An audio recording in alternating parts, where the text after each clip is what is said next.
You're a little bit quiet for me. Count to three or say what you had for breakfast. I did not have breakfast. What? You're very audible now. Good. Oh dear. Well, it's the top of hour. I've fired up my screen share if anybody wants, and then I'll hand it right over to Richie, I assume, or Caryn, whichever one of you wants to share as we go through. So we're just really lucky that you guys are willing to come today. You're at the front line of really getting into the weeds of how this can work, and in particular, what going on chain can do to distinguish it from things like Todoist. So I penciled in kind of a basic pattern, but we can do anything we want. You guys can do anything you want. I'd love to know your backstories and a little overview, and then to look at the two specific ways that you recently blogged about the on-chain parts. We have a lot of people here that are interested in the API kinds of stuff. So Mayor asked for me to put this on the plan. Um, what what have you got? What have you got cooking that integrates the tools, if anything, yet? And separate from that, but kind of the same is, and this isn't on here, is an integration between your own personal to-do lists and then the tasks and stuff that you've got on something like Clarity. That's one of the ongoing curiosities for me and the people and the groups that I'm trying to help collaborate. That I have a lot of trouble dragging people into new tools. They're all wedded to their own stuff, which is completely understandable. So, love to hear how you're thinking about that. So, with that, quick overview. Richie, you and Caryn, have you flipped a coin? Take it away.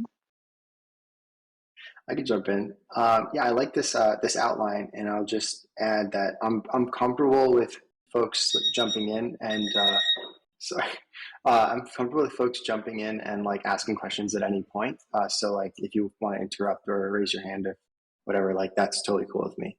I'd like the conversation to be guided by everyone's curiosities rather than um, you know like our like talk track or something like that. But yeah, so I'll jump in with backstory. My backstory is like very intertwined with Clarity's backstory, so I think we'll get two with one stone. Um, I was originally like my career kind of started. I was like freelancing when I was in college. Eventually, met some folks. We started working on an application that was basically pro tools for Airbnb hosts. We had to start our pitch with, "Have you ever heard of Airbnb?"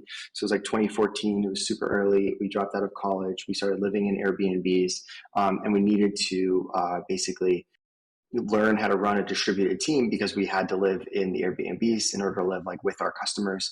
And so that was like the first beginning of like me trying to figure out like how do you do distributed collaboration, because there was really no playbooks for it. Working remote was like still very weird at the time.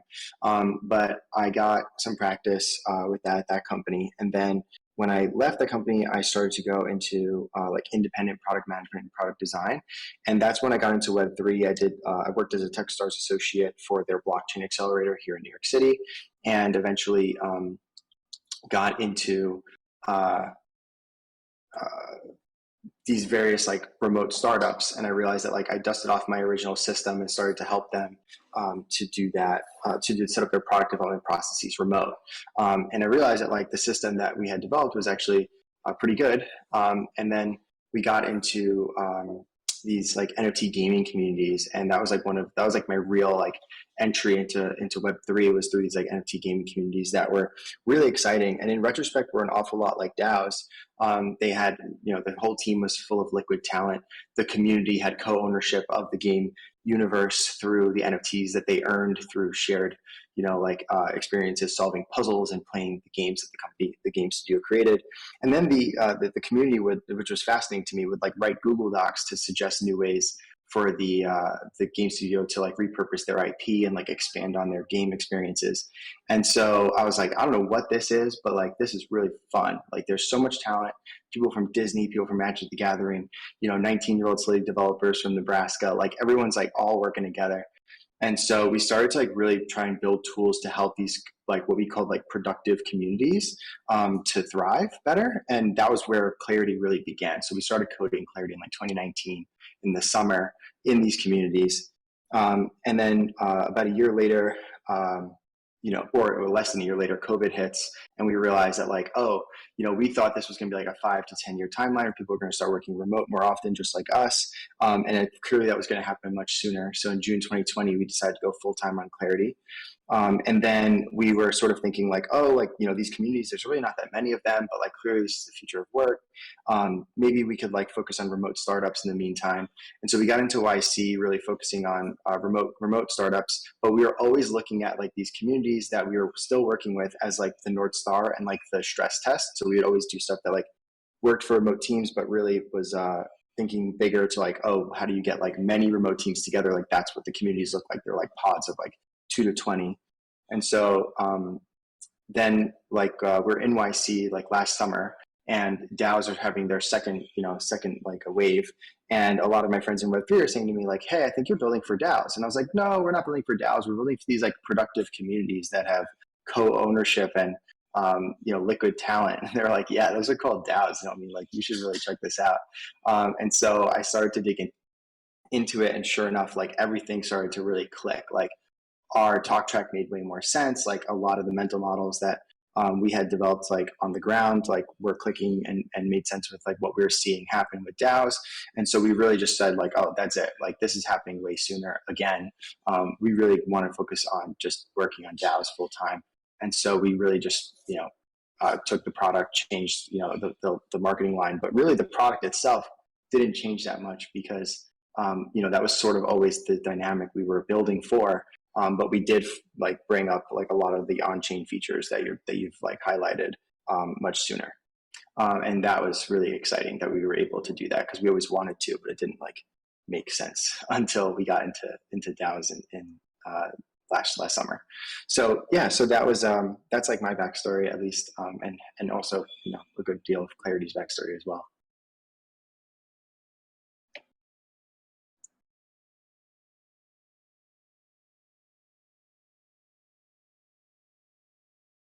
Caryn, did you want to jump in? Yeah, sure. Hi, everyone. My name's Caryn. I work with Richie at Clarity, specifically focused on contributor experience. So I came into this because prior to falling down the Web3 rabbit hole, I've always been really fascinated by the notion of psychological safety as it pertains to like connection and belonging in communities, and how that helps people learn and innovate on things that they're excited about.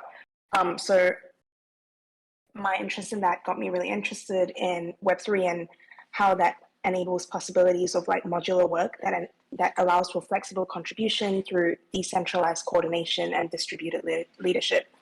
I'm particularly interested by what this means for the future of work, and how tools like Clarity are allowing progress for groups that may not have been able to collaborate and coordinate en masse, especially in like a remote, hybrid, and or like asynchronous capacity.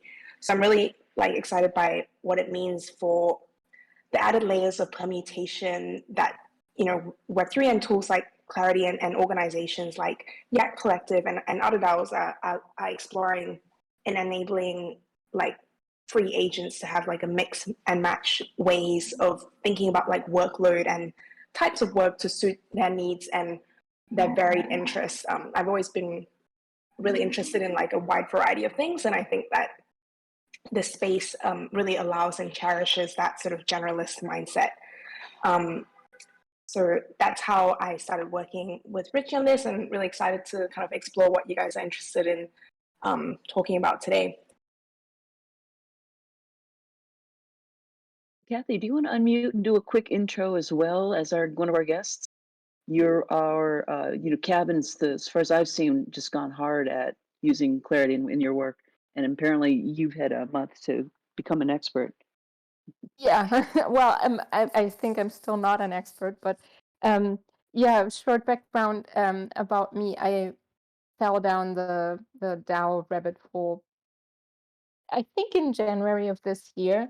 My husband pushed me to like look into this, and like this is really interesting, and I think you would like it. And I always, before that, I always thought that blockchain and crypto is like about money and investing, and it doesn't interest me and doesn't align with what I'm looking for, which is basically a lot of like community building and in real life experiences. Yeah, before before this latest iteration of my work, I worked as a coach, specifically on relationships and intimacy. And so crypto and blockchain stuff felt very far from my interests.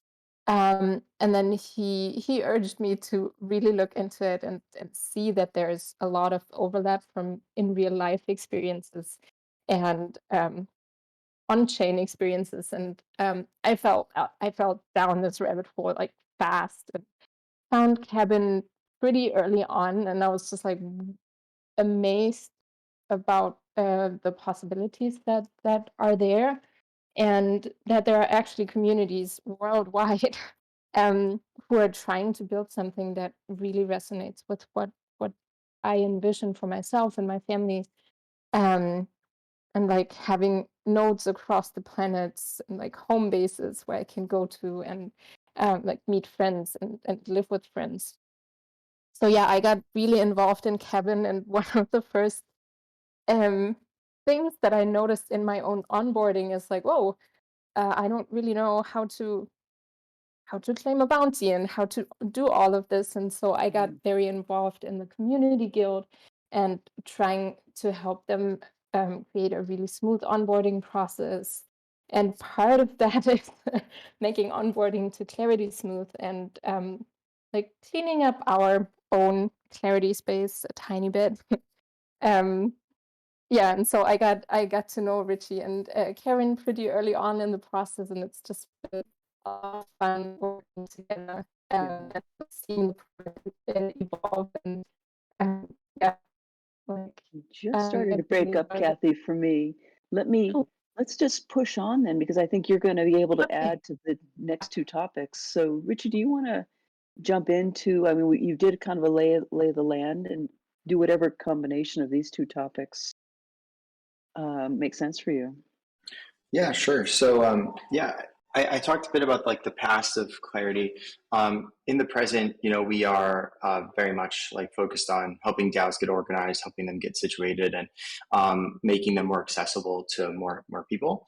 And the reason that we think this is really important, when you look at Web 2, Web 2 is sort of built on relationships between people that are based on content creation and content consumption.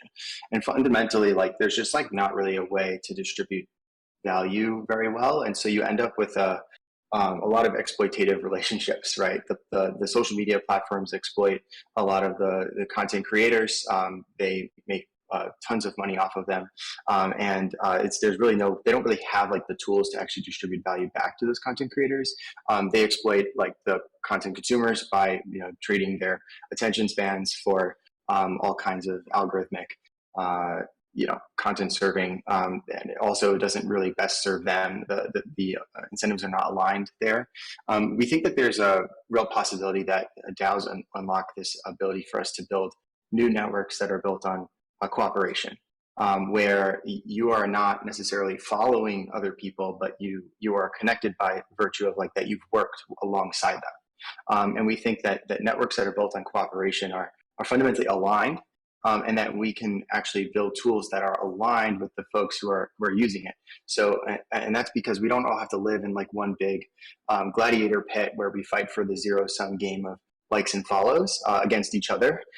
Instead, we can create our own arenas, and we think of DAOs as being those arenas that get to define their own value structures and their own incentive systems and their own little economies. And Clarity is there to make that more legible and more accessible to folks by wrapping what's going on inside a DAO in a very familiar, accessible UX, and that this ultimately, the reason that these on-chain functionality becomes really important is because that's how we're going to actually be able to compensate folks, make sure they get credit for what they do, right? In a lot of DAOs, the retroactive compensation model is very popular. It's really hard to do that when you don't have legibility onto like who did what and like who's been involved and who's been less involved and who contributed within your giving circle. And so making all of that more legible, making the contribution graph more legible is important for making sure that things work within any given community or any given DAO. But it also is important for a cross DAO collaboration, not just to say like when one DAO works with another DAO, but also for someone to be able to come into a DAO do a bunch of work, as someone who maybe is not known, but by virtue of doing that work, they gain reputation, and then they can take that to other DAOs in order to get access to even higher leverage work, and therefore build up their reputation, build up the credibility, and get access to higher paying work or more creative work or more meaningful work, whatever it is to them. And you can't do that if the tools don't understand what a contribution is. They don't understand the metadata around contributions, right? You can't do any of this programmatic reputation or credentialing or any of that if the tools don't understand what that is. And so that's why in Clarity, tasks are first-class citizens, right? If you build a bunch of reputation in a Google Sheet or a Notion workspace where tasks are not known by the software, there's no way for them to actually take that with them and either write it to chain or write it to verifiable credentials of off-chain credentials. There's no way to actually do that because there's no way to programmatically verify that this was created in a given community or anything like that. And so Clarity is not meant to lock you in as far as build all your reputation on Clarity. We're just the pipeline by which you create that reputation or you create that contribution metadata, and then it's our job to write that to interoperable data formats so that you can take it with you. And we think that this combined with permissionless token-based roles and permissions, token-based access control, and then contribution workflows, that all of this actually allows DAOs to actually be a DAO, right? That you don't need these human gatekeepers who are always, not that they're trying to be gatekeepers, but they're forced to be gatekeepers because they have to give everybody access to things on an individual doc by doc basis, or they have to be the person who verifies that a credential is a credential and maintain some master Google sheet or something, right? And these things stop DAOs from being DAOs, but tools that are built natively for DAOs, vertically integrated in this way, can actually enable the future of work that we're all talking about doing, right, within the DAO space.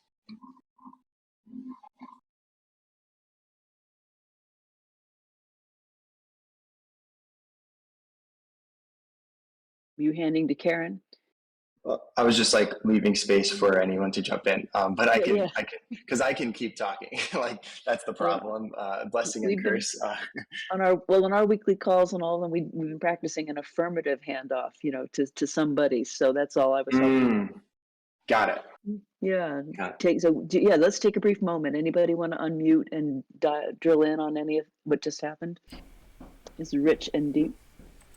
Rich, I have a quick question. What you just said, Rich, it sounds like you're talking about what people have been calling composability. So can you sort of share your views more broadly on composability as sort of a design approach in Web3, not just in Clarity, but as a general principle for distributed apps on Web3? Yeah, I think it's a fundamental idea to that makes Web3 Web3. And I think that the ability, because ultimately composability to me is that the output of one piece of software or system can become the input to another piece of software or system. And when that's sort of that's possible in with API integrations in Web 2, but it is cranked up quite a bit when you have this database that is permissionless, that anyone can read, right? The blockchain is essentially just a database that anyone can read and write to. And that is very different. And so, someone can create an NFT in one application, and then we can just accept that in Clarity, and we don't ever have to talk to that other application. We don't have to maintain a two-way integration with that application. There's no way that they're going to break, the NFT later, and then we have to maintain that forever. So there's this composability of these tokens and credentials that we can count on, and that means that we can start building applications that are, experiences that are move across tools, and that jives very well with what we're seeing in the DAO space. If you look at first generation DAO tools, a lot of them were very focused on being on chain. They're all-in-one tools for everything your DAO needs, right? Treasury management, governance, everything. The that's really nice in a lot of ways, but the trade-off is that you often get locked into one of these ecosystems, and it's also very hard to like say, oh, I don't really want this governance system, I'll use this one instead. And so it seems that these next generation of DAO tools that are the trade-off being that they are not as on chain in all the parts of their operations, but we're starting to see this like modular DAO tooling ecosystem pop up where people are picking this one tool for their voting and another tool for their treasury. And like, it's really important that these things can be composed together to create stacks, because that allows the DAOs to be capture resistant, right? They're not beholden to any one platform. Their data that they create is interoperable. And so I think that, and I think that allows, again, similar to what I was saying before, it like allows a DAO to be a DAO.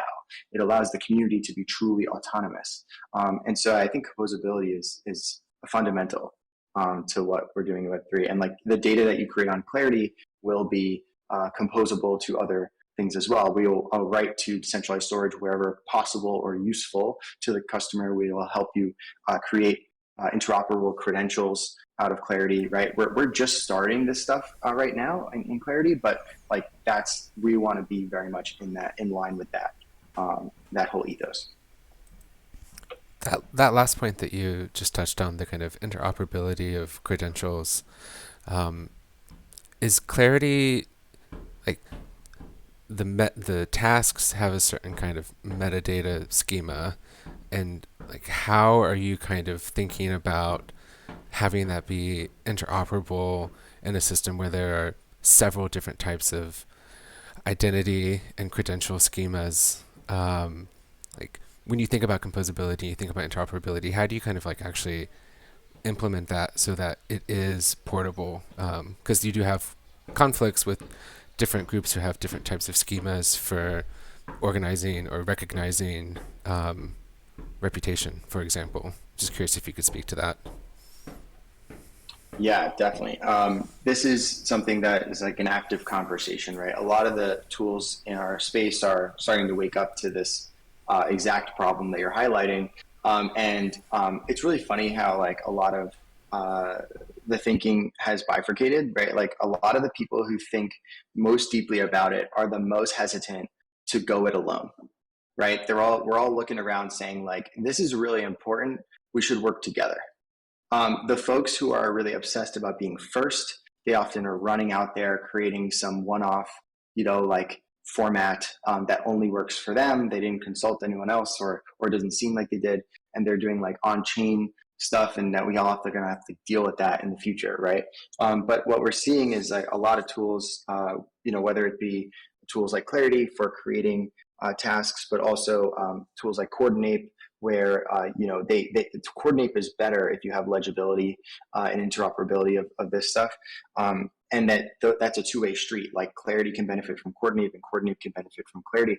Like there's other tools like that I'm having conversations with these founders and these various teams to try and identify like, okay, how do we go about like creating some kind of consortium or unified front so that we can all, we can not create like a giant fragmented system of credentials and contribution metadata. How do we actually go about doing this in a responsible way? And we think that if you have a group, like, yes, there will still be a group, but maybe if the group is sufficiently decentralized amongst a number of tools or communities or organizations, that itself can be, it can help us future-proof the standard and gain adoption.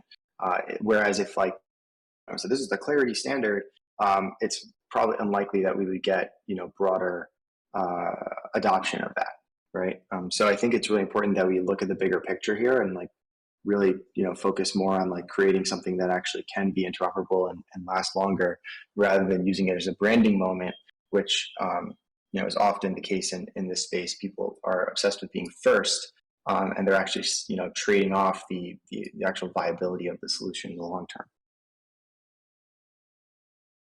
Did that answer your question? Yeah. Sure.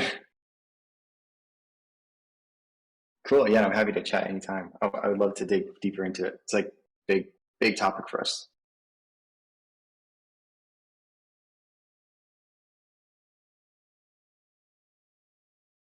Yeah, so I'm happy to talk through.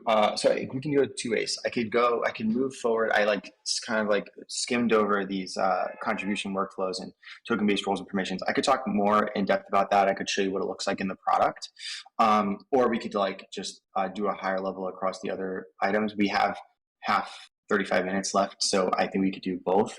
But I just want to make sure that I don't jump in without everyone's sort of interest level. What do you think? Yeah, commits just dropped in. Maybe we touch on this, and I know we want to make sure we Sure. leave at least a few minutes for what your pricing strategy is. I Yeah, know that totally. in our group, $10 per person for a bunch of very tangentially involved members Yeah. wasn't on. So I'm sure you've got something cooking. Yeah, definitely. And we actually have like a DAO pricing plan, like our contact us thing on our pricing table now. So we've been having active conversations around that. So I do have something to share there. As far as the API and Discord bots plans, so we're right now in our what we're calling season 1 of Clarity, and season 1 was all about launching a bunch of experiments into DAO native collaboration and workflows. So that's why we have things like the contributions workflow, which is like a very DAO specific workflow, and token based roles and permissions. And we have a thing called a join page, which allows you to like let anyone join your workspace or token gate your workspace. We have token gated documents, right? These are very like DAO specific use cases. So we launched a bunch of experiments there, and the goal was like to basically find out what was actually useful, what would work, and then consolidate around those use cases. And so the 4 use cases that we found were most resonant were creating and sharing token gated documents, managing shared task boards with bounty rewards attached and payout and smooth payout workflows, token based roles and permissions for like a general workspace of like organizing people and documents into groups and subgroups that can manage permissions based on token ownership, and then finally a community-wide wiki for connecting information across all of these various groups. And so that season 1, Clarity 2.0 is in a 4-phase rollout. We are just finishing up phase 2, which should go out this week, and that's 2 out of 4. And so by the end of 4 is when we'll be like sort of in a complete with that consolidation of like the UX around those workflows. And then we go into like a 3-week off season. So by the end of April, we'll be starting season 2. And right now, this could change, but I'm like 99% sure. The theme for season 2 is going to be integrations and workflows. And so specifically focusing on end-to-end DAO native workflows that may span multiple tools where Clarity is intersects, that workflows that intersect Clarity across multiple tools, or workflows within Clarity that could be smoother or more, just like better designed. And so the integrations topic is top of mind for us right now, and especially in the beginning of April, we'll be like nailing down the specific workflows that we are going to focus on in season 2. So the API integrations, as far as like rolling out our own general API, would love to do that. If I could snap my fingers tomorrow, we'd have it. The reality is we're going to probably attack it from like a one-off integrations first to identify like what the various endpoints should be. And then our V2 API would be generally like a general API for anyone to get into. And so we'll create one-off integrations and we'll create the endpoints that are required for that. For those, other folks will then be able to leverage those endpoints for any use cases that they work for. And then we'll seek out like a fully designed like general API in V2. And the reason we're doing it that way is because we could like theoretically create a general API, but it'll take really long, and like we won't get time to utility will be really slow. But if we do the one-off integrations, we're actually able to like get something out very quickly in various like key workflows that we're hearing from DAOs that are very important, and then later generalize what we've learned from that. And then one of the one-off integrations or like hands-on integrations that we'll do is Discord. Is clearly one of the top ones, if not the top one. And so things like Discord integration, Gnosis Safe for paying out things for splitting up budgets across multiple pods within a DAO and allowing those pods to be more autonomous in how they pay out contributors. These are like two of the big integrations that we're looking at that we're like very, very confident about. And then other things like integrating Orca pods, right? Our new groups rollout, our groups feature rollout is based on the ability to divide your community into adjacent but equal subgroups, and like that's exactly what the pods framework allows for. So being able to spin up Orca pods once they allow it with their API directly from Clarity, which would create interoperable NFTs that have like shared ownership within a group of people within a DAO that can then go into other communities. We think that that's a really incredible integration that we can also roll out. And there's a number of them, but those are a few that come to top of mind right now.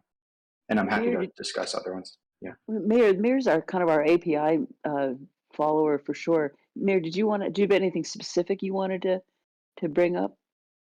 Yeah, I do. Thank you. Sure. When you talk about API, you might be thinking about the end system. And the fact is that when we're talking about API, we're actually talking about the gateway. And let me explain. Jenna mentioned earlier that it's really difficult to convince people to learn another tool. That's on the one hand. On the other hand, the way most members will use the Clarity is to look at it. Not to use it, but to look at it. If they actually want to use it, that's good. Then we're willing to give them more trouble and have them change to a new interface and learn a new interface. So I would say the level 0 integration we need is an easy way to simply read only data from Clarity into Discord or whatever other tool people are using. And the minute you do that, people see the data in their tool and they see, oh, look, there's a task. I can get paid for it. Oh, well, if I can get paid for it, I'll click on the link. It will bring me into Clarity, show me the task, show me the split, and so on. So it's not so much that we want integration, which is, not easy to define and not easy to do, but the basic hint, which will encourage people to go into Clarity when they need to, but also know it's there and know that it's happening when they don't need to. So that's what I mean when I say minimum API. Obviously, integration with Discord would be great, but we need much less integration. Just enough that somebody can say, okay, what tasks are open? Got it. Yeah, that's a very useful distinction. Yeah, I think you're right. I think there is that magic moment when you see data from one tool in another tool, and it sort of like breaks down the barriers in your mind of like what the data is and where it's located and how it can be used. So I definitely understand like where you're coming from. I think that the thing that will help us with this is to be specific about use cases, right? So that we can champion use cases and workflows. So like you mentioned, being able to see a list of tasks maybe in Discord, right? Where I can know that these tasks exist. They're in Clarity. I didn't have to learn Clarity in order to find that out, right? And then you go ahead. No, I want to take it a step back. Let me explain. If all I had was an API where I could send a query and get a list, let's call it the task table of the Yak Collective, and then I would write a small piece of software, because it really is a small piece of software, which would select whichever part we show on Discord. And then the users who use Discord would continue using Discord, and then we would tell them type task list in order to see open paying tasks. And they see the list, and it's on Discord. If they want to do one of them, they go to Clarity. So what we have is that in order to be introduced to the existence and power of Clarity, people do not have to learn anything about Clarity. And on the other hand, when they want to learn Clarity, they have a very strong incentive, which is they want to do a task and be paid for it. But from the integration point of view, all I need is to be able to get, I'll call it a data dump. Okay, just a list of tasks and filtering it for what was done and who can see it and anything else, we would do it. Yeah, I wish you could see me right now because I'm like violently nodding my head along with you. I think that what you're saying is exactly right, and like this is this jives very well with this idea that like Clarity could be a contribution protocol or like a task protocol, right? Where you create tasks in Clarity from other places and you see tasks from Clarity in many places. That it is not just one, it's not just inside Clarity, right? And like that you could now list contribution opportunities in any of the other properties that the DAO owns or operates, whether that be Discord or their own personal or their own like website where they list openings or contribution opportunities for new members or places, things that they need to outsource. I think that like that's very in line with what we want to go with what we want to do, and it's also in line with a lot of the requests that we've gotten. Because a lot of folks who are working on top of funnel for DAOs, where they're saying like, you know, onboarding or attracting contributors or creating activation projects for new contributors, those folks realize they need, you know, basically they need a document, they need to token gate information, they need to track the contribution once it's actually been matched, as you said, like once I actually want to do it, then I go to Clarity. These projects are realizing that, and they're coming to us being like, I don't want to, you know, basically create an entire productivity stack just so I can list contributions and match people based on our decentralized hiring, you know, philosophy.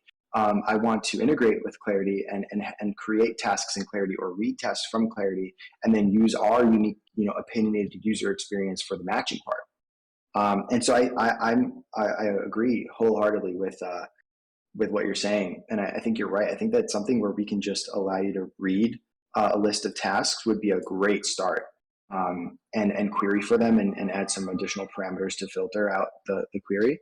I think that's probably a really great, fairly lightweight start that would open up a lot of possibilities without us having to do like formal integrations with specific tools. I think that makes a lot of sense. Well, thank you. I'm just reminding you need one more thing, which is a direct link to the task page. Oh yeah, of course. I have to have a URL that when I go there, if I'm loginable, it will lead me directly to that task page. But it's exactly what you said. We need to be able to expose these offerings to people doing onboarding or any other properties we have, and how we do it should be our problem. And I guess Clarity needs to decide where they want to be in front and back, because what I described just now is really a back office function that perhaps a small number of users use it as an interface, but most users only look at the data. So using this link gives you more exposure to the front side, to the front end. But I don't know where you want to be. Yeah, no, I think we'd rather be in the back office. And the reason I say that is because I think that DAOs, like other organizations, are put it this way, like the way I see it is like that talent is always going to be the scarcest resource, right? Like finding people who not only are competent, but also are the right vibe for your organization or community is going to be the hardest thing to find. And so being able to attract and retain those people who do fit your criteria is going to be the competitive advantage for any given community or organization. And so I think that DAOs are going to specialize at the top of funnel part.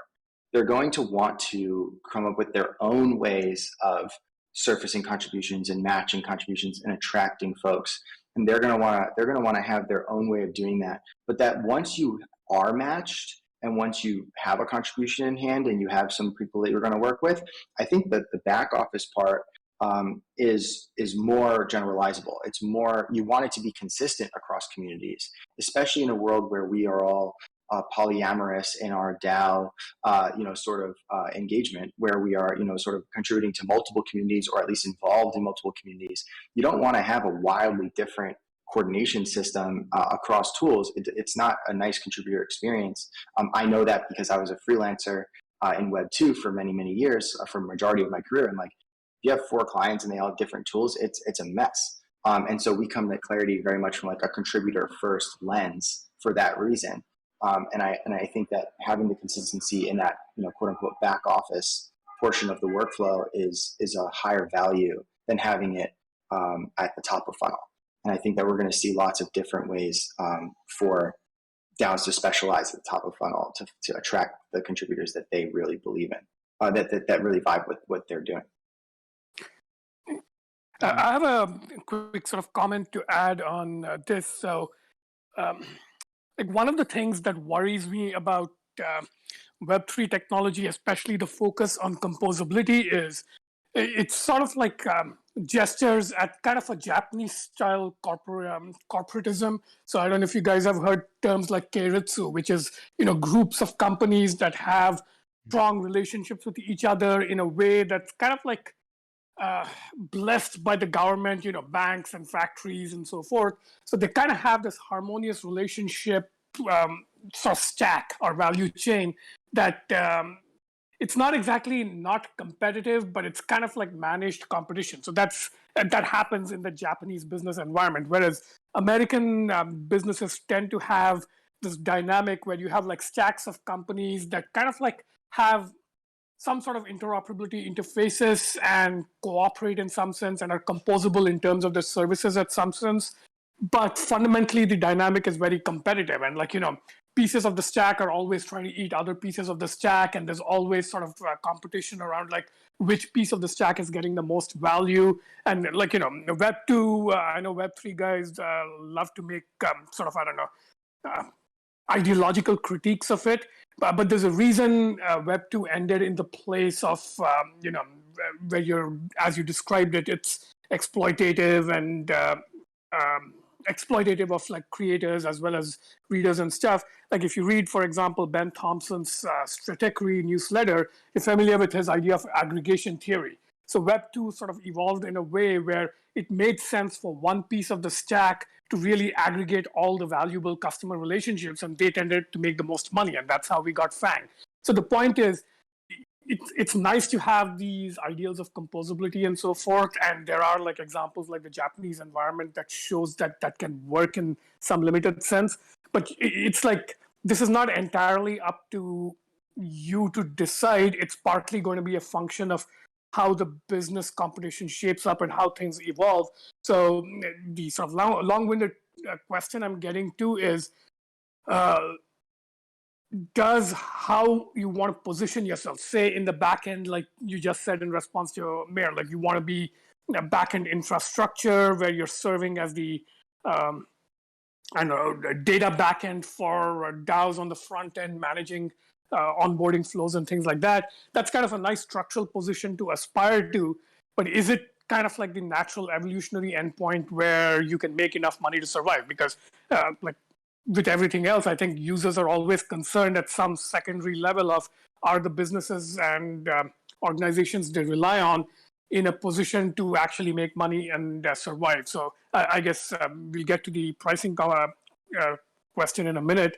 But sort of in a broader sense, what's your, business strategy thinking on how the value chain creates value, who has opportunities to make money, and whether this is going to end up in kind of a more Japanese style environment or a more American style environment? So can you speak to like broad business strategy thinking at your level?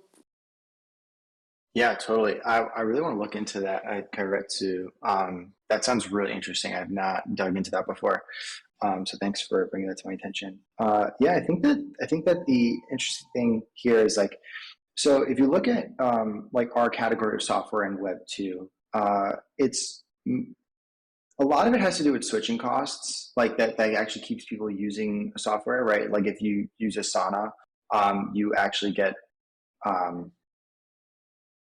baked into that from like an operational standpoint. But there's really nothing like, there's not a lot of data in Asana that is like super valuable long term, right? Because the way that it's structured, it just ends up like shredding any of your project specs into like lots of tasks and tickets. And if you look at like how these softwares treat your information after it's like done, they don't really give it much value in the system.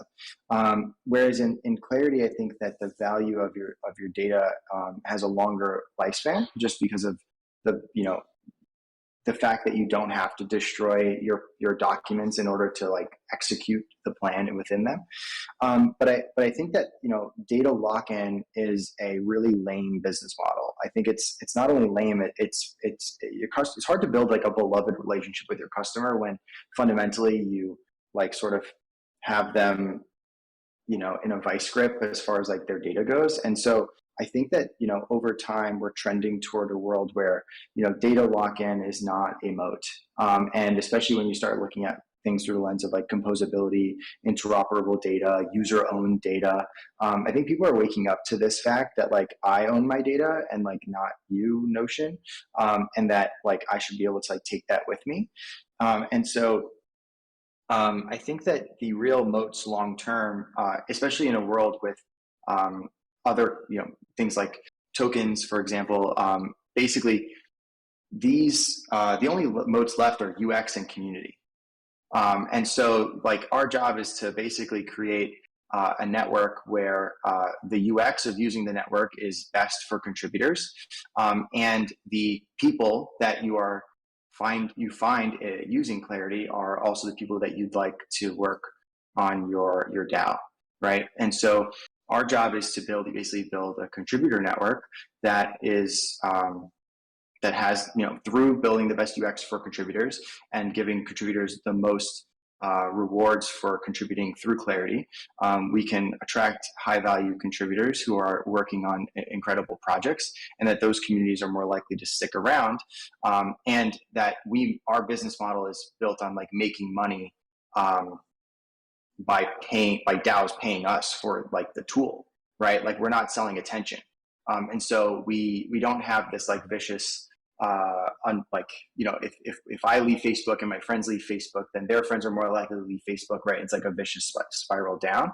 Whereas like for us, like we're fundamentally aligned with the organizations because like we build tools, and like they pay us for having a useful tool that they are providing for their community, the same way that they pay for AWS infrastructure to run their software or to host their website, right?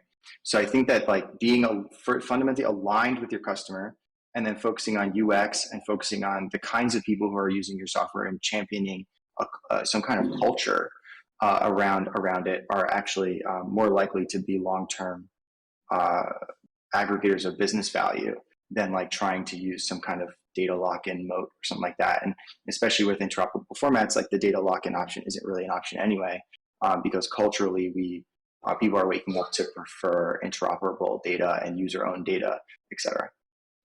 Those are some of my thoughts there. I'm sure I could state it more clearly in the future, but it's an ongoing process. Which I want to jump in here because I think in addition to talking about the underbelly of how all of this is going to work, I'd like to talk a little bit about the overbelly in the time that we've got left. And we've got Caryn and Kathy both here, because what I see is the front end of Clarity needs the people who are willing to kind of go in there and establish the patterns. You're going to pave the cow paths, but you have to have people moving around to create cow paths that then could get paved over. And yes. On our bias at the Yak Collective is we're really headless. We're into just like go do what you want and like pop up. We don't really have the people that I think are functioning the way Kathy is, for example, at Cabin, where keeping an eye on how is it shaping up and what do we want the patterns to be in the first place? Because until you get that, you have nothing that people can then build their mental model on, like, oh, so how am I going to engage with this stuff that then Mayer's ideas about, you can just click a link and go to the task. The tasks have to be kind of cleaned up and layered in first. So Kathy and Caryn, do you either you want to jump in, go ahead and unmute and think about that out loud, how it's working for you? You know, Clarity's own Clarity would be interesting to hear about, for example. And Kathy, if you want to fire up a screen share and just show us the hard-hitting use of Clarity that Kevin's doing, if there's anything there that's okay to share. I think it'd be really good to hear from Kathy because, to your point, like the space is so new and evolving at such a quick pace. And someone like Kathy, who had completely no knowledge of Web3 nor the tools, has become the go-to person within Caryn for the use of Clarity and not only to understand how to use it, but also as like an example of someone who is a bounty hunter who is also creating sort of artifacts for other bounty hunters to use. So if Kathy, you're willing to share your experience and to show what you've been up to and the work that we've been doing around the contributor experience handbook and the Start Here page, that would be really cool.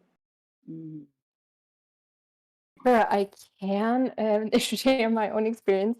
I just want to note, like, yes, like a month ago, I was definitely a complete newbie to Clarity, and DAOs were so fascinating and new to me. So I'm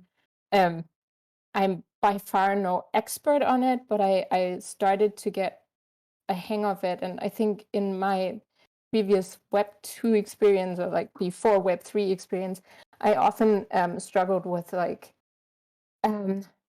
rather chaos management than like a coordinated approach to like handling tasks and coordinating teams. So I'm really into figuring out how to use tools that are given to me and like figuring out workflows. So a lot of my work within Caryn right now is to write standard operating procedures and to look at the pathways of new contributors within the DAO and how they can jump from one tool to the next, like from Discord to Clarity, and make it easy for them to find what they need, but also to come back and educate DAO members who are already using it and being like, this tool can do way more than you know so far. And just also establishing some ground rules of how to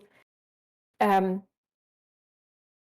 of treat our digital land. Like we have our in real life land in like with the cabins in Austin, Texas, but we also have this huge digital landscape of our Discords, and we have some structure there that we follow, and we have Clarity, and we also do need some structure within Clarity. I don't know if I can share any screens that would make sense. Caryn, you said you had some ideas of, do you mean the Media Guild Handbook? I think that one, although I cannot claim any ownership on that, that one is a really good example of how we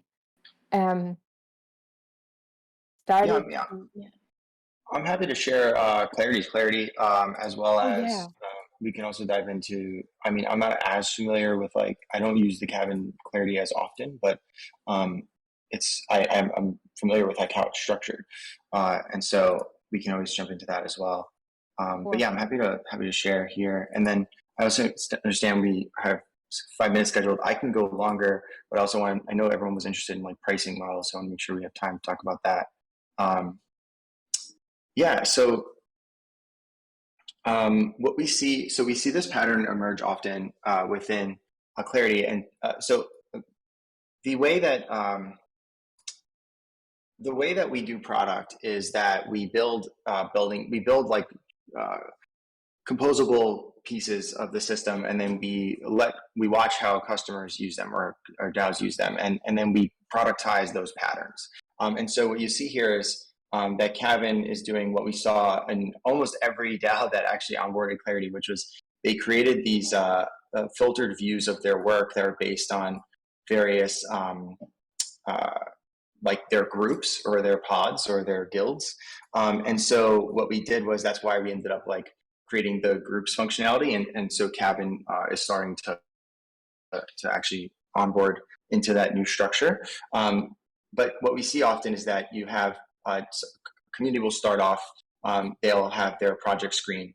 They'll create projects, which are just documents that describe, something that people are going to do. And then you can create subtasks and sub-projects within them. And you can see here that like this task has a bunch of sub-projects. And as you do that, all of those tasks are automatically collected here on the work screen. So you can create tasks in meeting notes, in projects, in initiatives, in wiki pages, and they're automatically going to be collected inside of this screen. And then you can create these filters based on the metadata of those contributions in order to create these like little home bases for guilds or some kind of themed work like bounties or design work, right? And then so that's one of the patterns that we often see emerge is these sort of like home screens where like these subgroups can create collections of tasks that stay updated as things change within the workspace. And then they will use wiki pages to create handbooks like this one, where contributors can go to see like how we do X or Y, and that allows people a way to actually onboard into the product, right? And the nice thing is that you don't have to determine this stuff up front. You can just write a doc, create some tasks, get moving, and contributors can do this fairly autonomously without having to like learn how everything is organized. And that those cow paths, I like that word, can be sort of articulated later and turned into these various views or dashboards as those sort of pathways become more clear.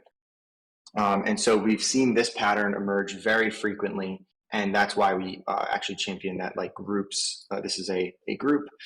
This is like the default group of the workspace. So it's like the top level group. And then now these DAOs can create these subgroups. So they've already started with their first, the merch squad group, which you can jump into and see the notes in the merch squad group, and that they're separate from just other. A test, by the way. It's just a test, but it is a real squad. It is a real squad. It is a real squad, but that group will probably not stay there forever. Yeah, and that's also a feature, right? Like, these groups can be spun up and spun down as needed, just like soft hierarchies within DAOs. And creating this ability to have like a lightweight structure for gathering resources, gathering tasks, and then disbanding the group is a big feature of how we've designed the system to work. So that's an example of like the cow paths that have emerged that we see across a lot of communities. And we're just trying to make that more legible by productizing, the features around that. I'm totally cool with our group this going along. If anybody who needs to jump off, of course, can. Are folks good to just keep rolling for another 5-10 minutes so we can have some definite Q&A time and some pricing time? Fine with me, yes. Great. Yeah. Okay. Keep going, Rich. That's great. Oh, I have a quick question. Rich, is your third Clarity instance your own personal to-do list? Yes, that's my your dog personal fooding. space. Yeah, I thought about of course. making one for myself too. Yeah. Yeah, we actually create one automatically for everyone who starts. Like, so if let's say you join through like a Yak Collective join link, and you're a new user of Clarity, we'll actually create you your own workspace like on the side. So everyone starts off with 2 workspaces usually. Do do tasks migrate back and forth? So right now, good question. Right now they're siloed within their various workspaces, but this area up top here, the home, where this area of the app is going to evolve dramatically to be more of like that unified view. That's more you-centric across communities. So that's why we have it up here, and it's the very, very shallow functionality right now, but it will grow in its capability to be more of that like overarching view of my stuff. It might show up. Yeah, exactly. Sweet. Kathy, can you say a little bit about, I want to say again, we don't have anybody that's even getting the cows to move around on our Clarity yet. So there are no paths being created at all yet. We don't really know how to fire that up, or not something we don't know, we just haven't, right? And so I'd love for Caryn and Kathy to address that a little bit. like how to get started with Clarity if you haven't have, because I came into a Clarity that was already well paved, with a lot of cows using the space, moving around, big herd. moving around in it. I think for oh my God, a brand new Clarity workspace. I think if I could, Kathy, Yeah, just please. Sure. you know, I think probably Roxine might be the best person to ask Jenna. So Roxine was a person who worked with Zach and John Hillis to create the first layer of Clarity. So she was part of like the redesign process. Yeah, we talked about getting her on today, which, I would like to daisy chain this event. So maybe once a month we can keep this conversation going and pull in whoever else. So Rafa, you, Rich, Caryn, Kelly, of us could, keep this ball moving. I think it's such That a would be space. incredible.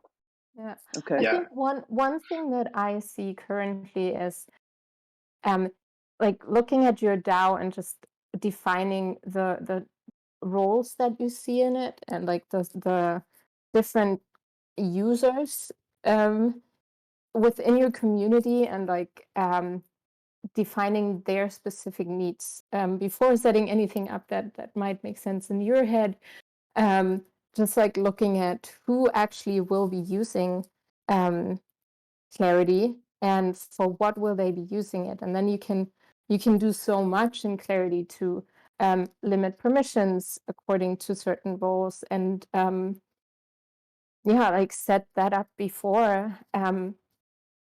One great feature that I really like is the automated weekly kind of a newsletter or like a recap that we have where it creates a document every week and every core contributor edits it and puts important stuff from the week in it, which is a great resource for newcomers who want to find out like what's happening here. We use project exhausts. We feel like there's zero chance that any of our squad would be willing to actually do that manually. And so we're looking for ways to have activities automatically create exhausts that are gathered up by a tool like a heat map for a Discord conversations that could push out to a newsletter. So for right now, Kathy, right, this is all the folks involved actually jump in and type up some quick notes like a standard check-in. Mm-hmm. Yeah. Yeah, we do that too. Like the weekly is basically our baseline for the weekly community call where we then go through everything that happened and add on to it and like see what else happened. So So maybe our group to could get talked into that, but right now I can already feel like, well, we need a different model. Let's do a quick dive onto the pricing before we let everybody go. And it's cool. Let's keep the conversation going. I mean, clearly this is early days for all of this. I really appreciate what we've covered so far. Totally. Yeah. And I would say like out of the communities that we see use the product the best, the ones that it's really, the process starts outside of Clarity. It's like, do you have a clearly defined goal? And then we're just going to use Clarity to help us get there. Like Kevin has really clearly defined goals. Like the people have high agency, they know what they're doing. And so they'd be successful in, they would knock down walls to do this in any tool.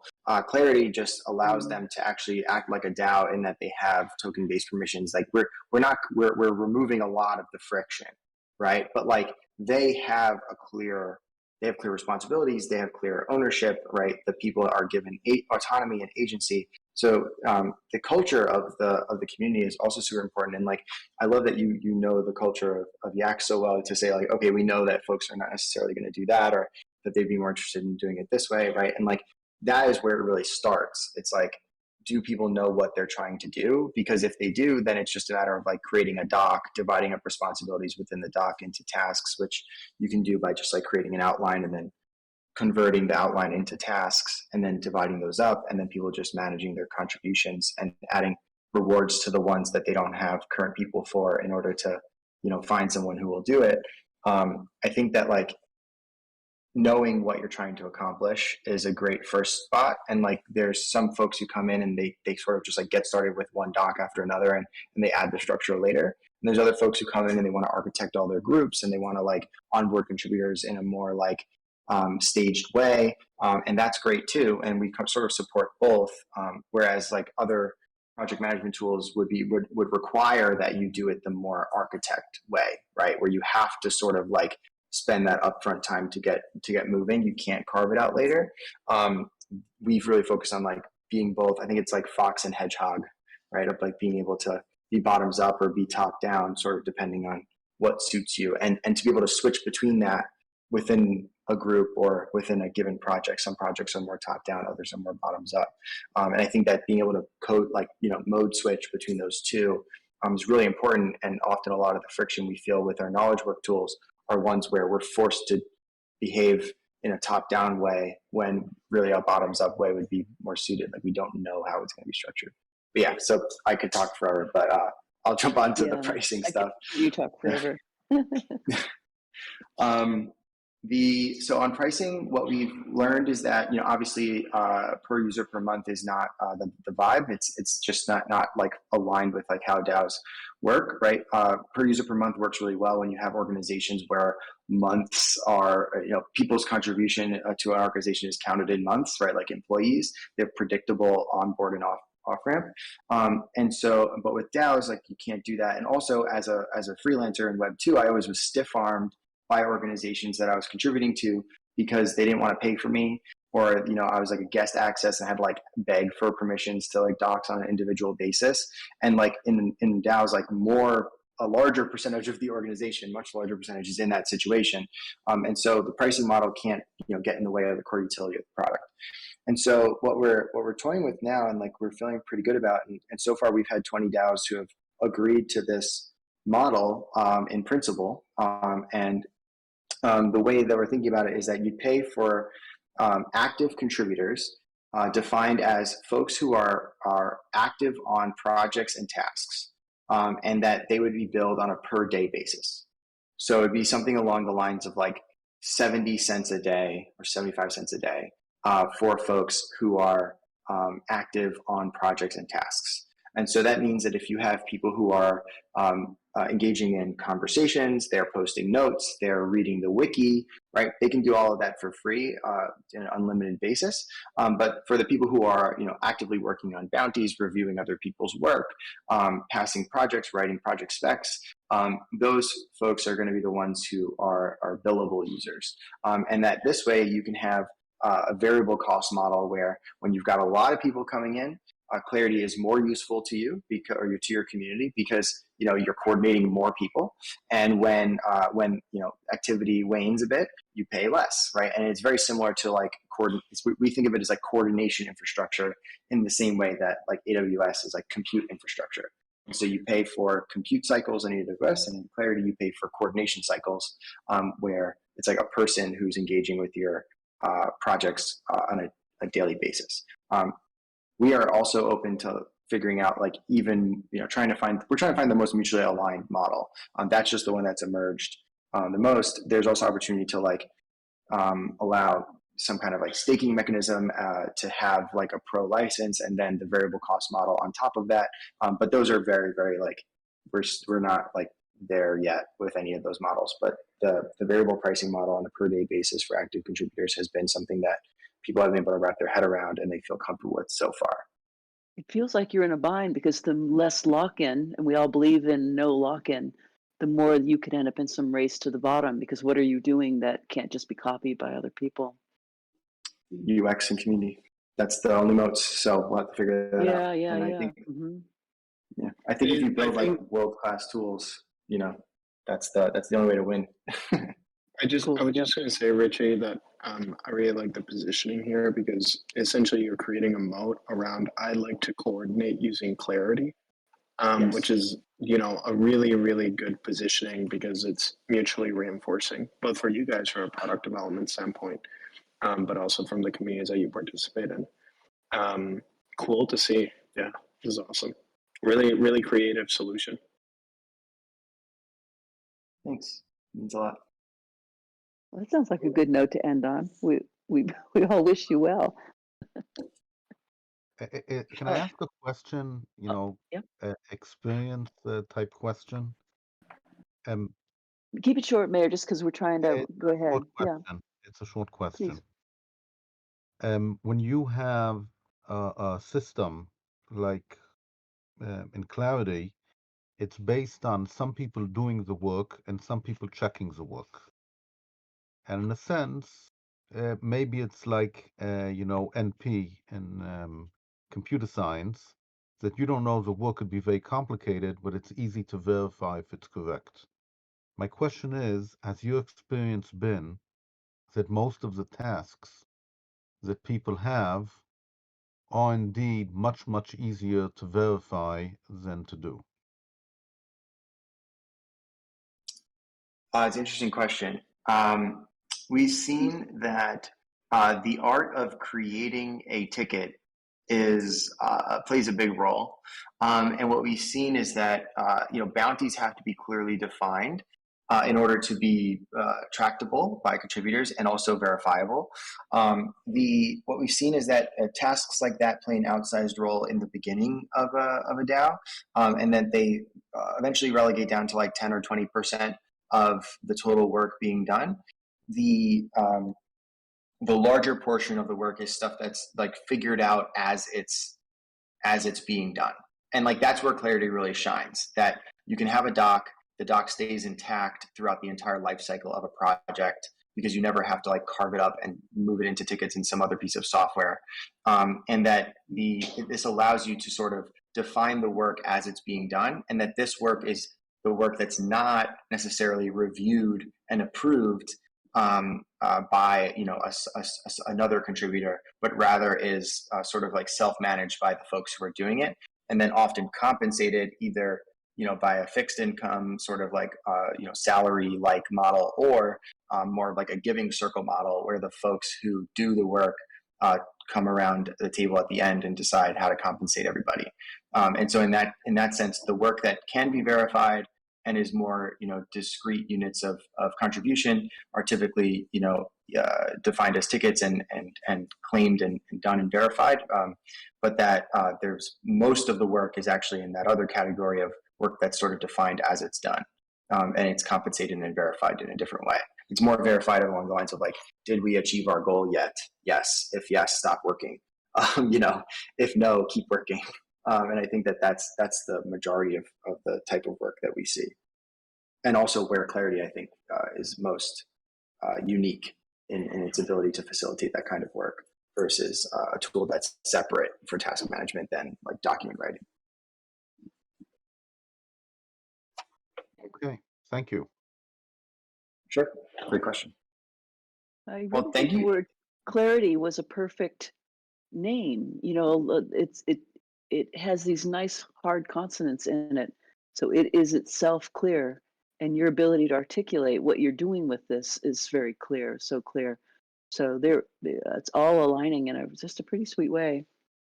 Thank you. The name came from I would run this system that was a specific way of using docs and like a task manager together, but I would sort of facilitate the synchronization of the tools for my clients, and every about a month into every one of these engagements, someone would be on it all hands and they would say, oh, I really want to give thanks to Richie for bringing clarity to like our product development process, or something like that. And like it would just see this word that like kept on coming up, and I was like, well, if that's the emotion you feel when you use the system, then it should be the name of the system.